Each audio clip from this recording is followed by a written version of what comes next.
Bonsoir à toutes, bonsoir à tous et bienvenue dans Micro Libre. Merci de toujours prendre rendez-vous sur Nord Bénin TV. Les élections générales de 2026 approchent à grands pas et le pays vit un processus électoral préparé très tôt. Les listes électorales sont déjà affichées, les campagnes d'information se multiplient et des dispositifs sont mis en place pour faciliter l'inscription et la participation. Mais une question demeure, est-ce que les Béninois, surtout les jeunes, sont prêts pour ce rendez-vous démocratique?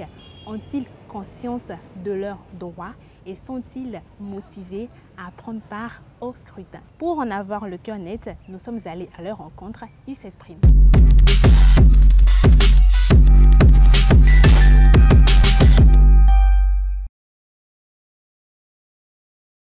Je vote régulièrement depuis le temps de Yaïr. Et on sait que c'est quelque chose, c'est un droit pour nous en réalité de voter en tant qu'un citoyen. On a l'obligation, c'est une obligation même de voter. Parce qu'en tant que jeune, tu dois participer au développement de ta localité, ta zone, de ton pays. Je ne suis pas prêt à voter pour l'élection 2026 qui s'apprête parce que les affaires politiques ne m'intéressent pas. Je n'ai pas ça en tête. Pour qu'ils ont déjà affiché les listes quand même. Je me suis dit, même si je vote là, ça va me servir à quoi? À rien. Parce que il a rapporté un petit numérique. J'ai appris qu'il y a déjà des centres de vote, ils ont déjà établi des centres de vote. Et jusqu'à ce que j'ai vu là où je dois voter, il y a vu ça. Mais comme c'est très loin de moi, comme c'est dans le village, je ne peux pas y aller au fait. Je n'ai pas l'habitude de voter. Premièrement, d'abord, je ne l'ai jamais fait et je ne connais pas vraiment le processus qu'il faut prendre pour le faire. Le processus de vote, ce n'est pas une chose qui est difficile. C'est très simple. Si déjà le centre de vote est très proche de toi, tu peux aller voter simplement parce que ça ne prend pas plus 5 minutes, 10 minutes à y aller voter. Ce n'est pas une chose compliquée au fait. Grâce au gouvernement actuel, que le processus est vraiment chic, c'est super. Et c'est à féliciter quand même pour tout ce qu'ils sont en train de faire. Sinon avant, c'était quand on affiche et que tu es, je prends l'exemple de quelqu'un qui vote au sud, comparativement à moi qui peut-être qui vote dans le plateau et je suis aujourd'hui dans le nord et qu'on me dit voilà les listes électorales sont affichées dans les différents centres de vote, dans les lieux où nous pouvons aller voter. Tu es obligé d'appeler quelqu'un de là-bas, il faut me vérifier telle chose.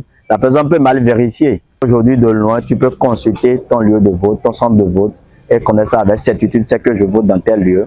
Et si ça ne t'arrange pas, rapidement, tu peux encore modifier, passer à la modification de dire, ouais, je peux aller voter dans tel lieu, dans tel centre de vote. En vrai, bon, ça ne m'intéresse pas vraiment d'abord pour le moment. Peut-être qu'à l'avenir, oui, mais pour l'instant, pas vraiment.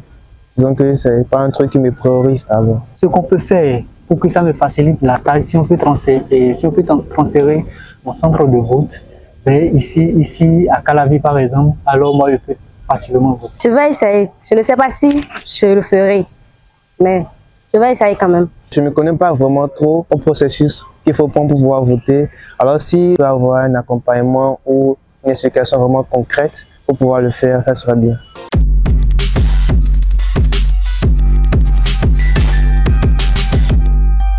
Les voix que vous venez d'entendre reflètent chacune à sa manière l'état d'esprit des jeunes face aux élections générales de 2026.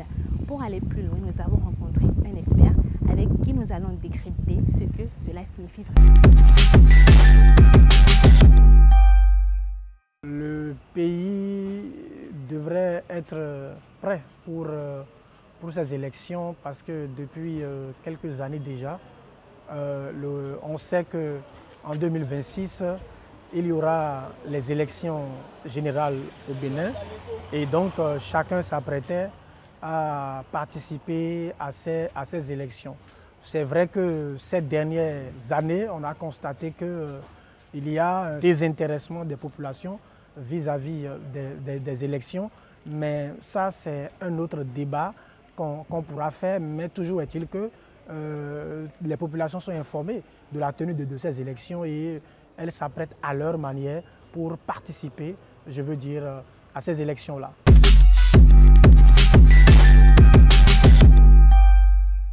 Ce qui a changé aujourd'hui, c'est que sur le plan technologique, il y a une forme de digitalisation parce que depuis leur smartphone, les populations peuvent déjà, à partir de l'application ANIP, consulter leur bureau de vote et procéder à des déplacements, à des réajustements, si possible à des réclamations, si possible.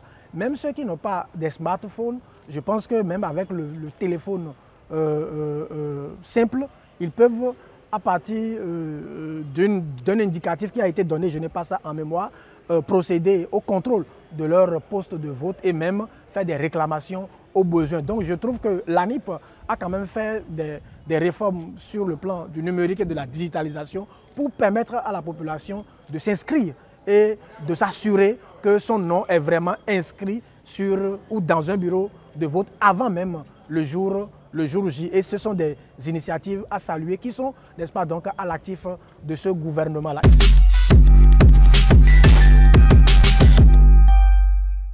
Depuis ces 10 dernières années où on a constaté que les populations ne s'intéressent plus vraiment aux questions électorales lors des scrutins, on a vu le faible taux de participation de ces populations-là.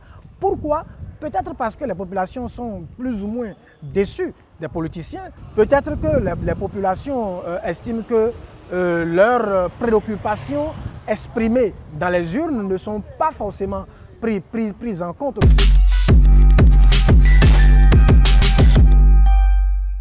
Il va falloir que les acteurs qui sont en charge de l'organisation de ces élections-là rassurent les populations. Et je trouve que le gros lot du travail à faire se retrouve au niveau des formations politiques qui quand même iront vers ces populations pour solliciter leur suffrage. Donc il va falloir que ces formations politiques qui bénéficient des subventions de la part de l'État aillent sur le terrain, sensibiliser les populations sur la nécessité pour elles de participer effectivement aux joutes électorales, parce que dans une démocratie, c'est l'expression de la population qui traduit la bonne santé, n'est-ce pas, donc de cette démocratie-là. Et donc si les populations ne sortent pas, c'est qu'il y a un problème, non seulement au niveau institutionnel, mais un problème au niveau politique qu'il va falloir régler. Les institutions qui sont impliquées dans l'organisation des élections doivent également jouer leur rôle pour susciter véritablement un regain d'intérêt pour qu'il y ait un fort taux de participation à ces élections-là, qui somme toute sont quand même des élections générales. Si on note encore un faible taux de participation, ce serait un échec pour les formations politiques, mais cela remettrait encore en cause la crédibilité de ceux qui auraient été élus par rapport à ce pourcentage de participation-là.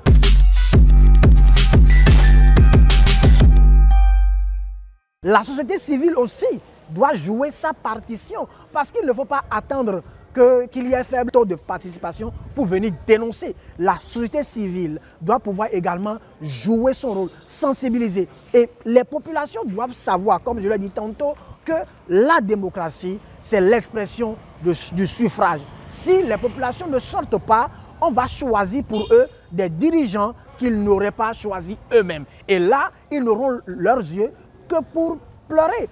Un seul citoyen qui ne va pas voter, c'est un danger pour une démocratie.